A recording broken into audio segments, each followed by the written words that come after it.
Hey guys, welcome back to Andy's Dinosaur Reviews, and today we have another Godzilla X Kong figure to check out. This time we've got ourselves the Giant Skar King, and I'm pretty intrigued to check this one out to see how the articulation is and everything, because the last two Skar King figures I had taken a look at, one had great articulation, one had very lackluster articulation, so I'll be very intrigued to see how the giant one is.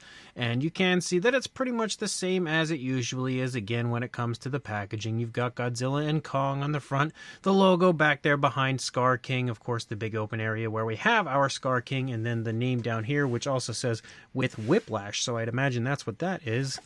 But then we'll go ahead and turn it around and check out the back here. You can see again a nice image of the figure, really cool Skar King logo over here on the side, and then again some information on the new Empire film and everything up there. So let's go ahead, pop this out of the box and check it out. And here is our Skar King figure. Let's see if we can get him to stand. Nope. I mean, he definitely will. I've just got to find that sweet spot. Okay, I give up. That's actually a lot harder to do than I expected it to be. So he, straight out of the gate, does not stand well. He's like wobbly as can be, and for some reason will not balance right away. We'll have to work on that a little bit more later. I don't really want to mess with it too much quite yet, but you can see the figure does look fairly decent. I will say it does look better than the Godzilla figure did, in my opinion, though we do still have the same screw holes and everything on the back. I don't know why. It's almost like they're trolling us with these screw holes, because we clearly have other Skar King figures that have all the same detail, all the same articulation, with no screw holes, but yet for some reason with these larger ones they just have to put those on there, and I don't know why.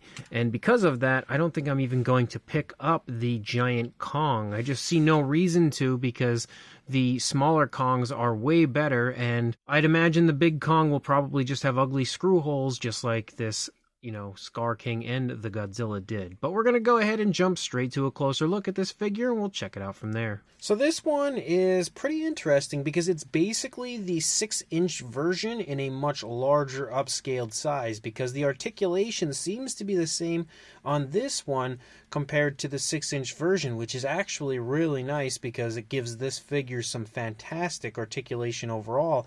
Another thing that is pretty similar about this one is the fact that the whiplash that we have here is loose from the figure. You know, it's not attached or anything, so I'd imagine if we wanted to, we could probably pull it off of the figure, which I actually do quite like. But starting up here at the head sculpt, you can see the head sculpt. It looks really nice. He's got a nice intimidating look on his face. The mouth, yet again, is in a closed position, no articulated jaw or anything. The nostrils are sculpted out quite nicely, also highlighted with a darker tone.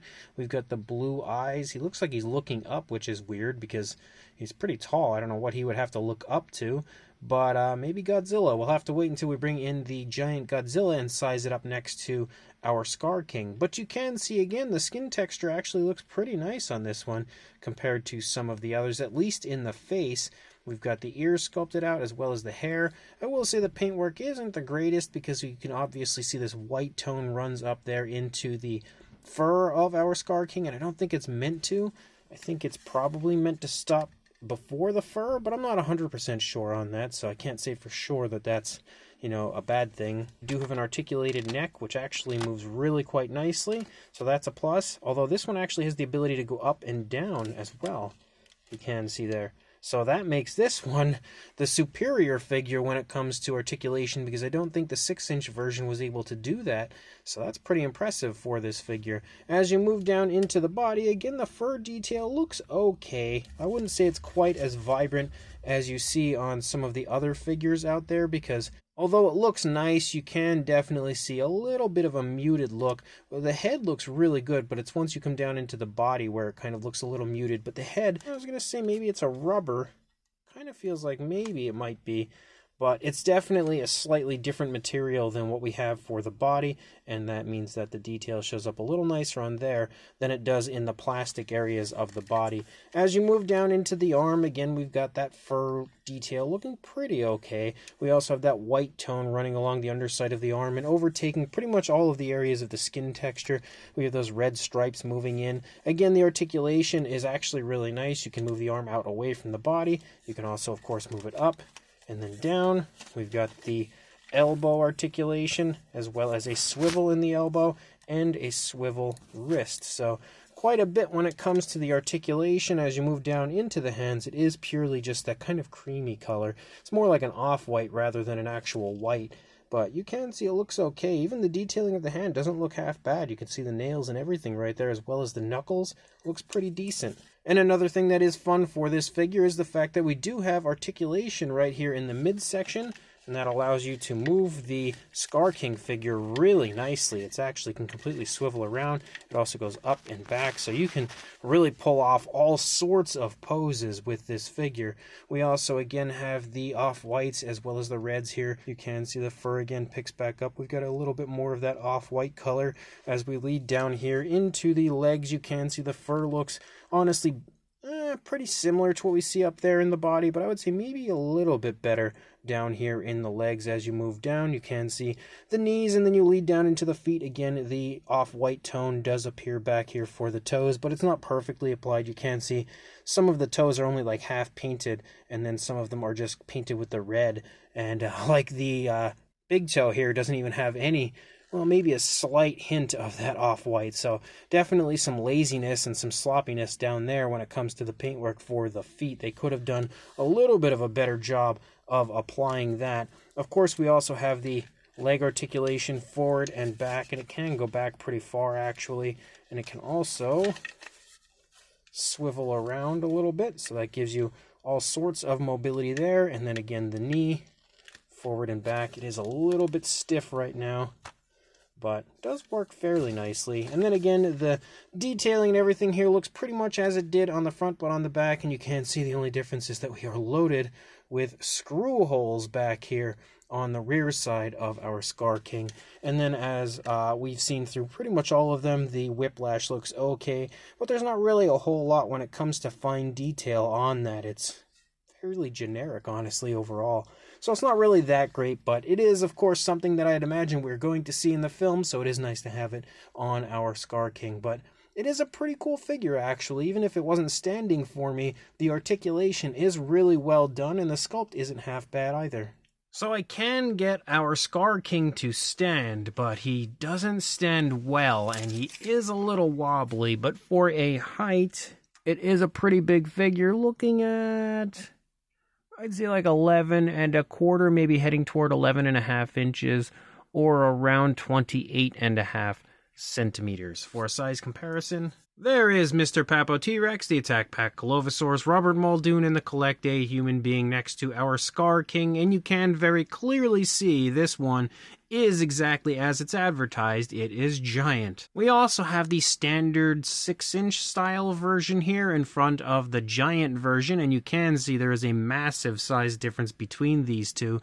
But I will say I am still partial to the 6-inch version. I think it just overall looks better as far as the sculpt and fine detail, and even though the head does actually have the same articulation, it can kind of go forward and back, or like up and down with the neck. I did say earlier that the giant one had extra articulation.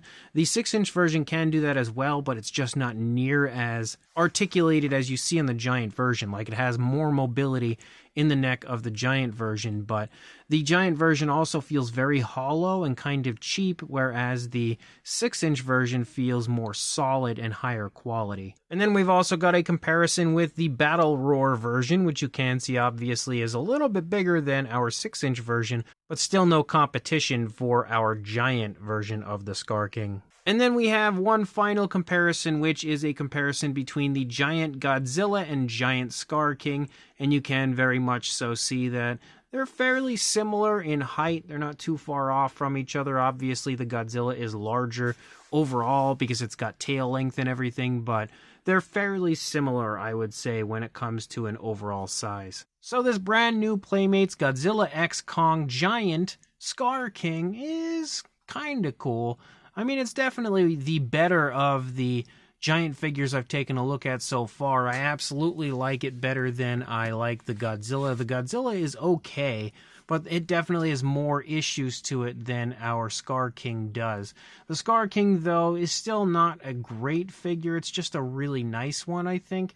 I still prefer the smaller 6-inch version. It just overall feels like a better quality figure, whereas this one is kind of hollow and cheaper feeling. We also have, some areas of nice paint on this, but also some areas of sloppier paint, and I don't know why that is. Like the toes and stuff have barely even been hit with paint in certain spots, and up there on the head, again, the paint isn't all that precise, but it is just a kid's toy. I doubt that there are too many quality control guidelines that they have to follow for this, so I think it looks okay for what it is, but that paint is definitely nothing to rave about.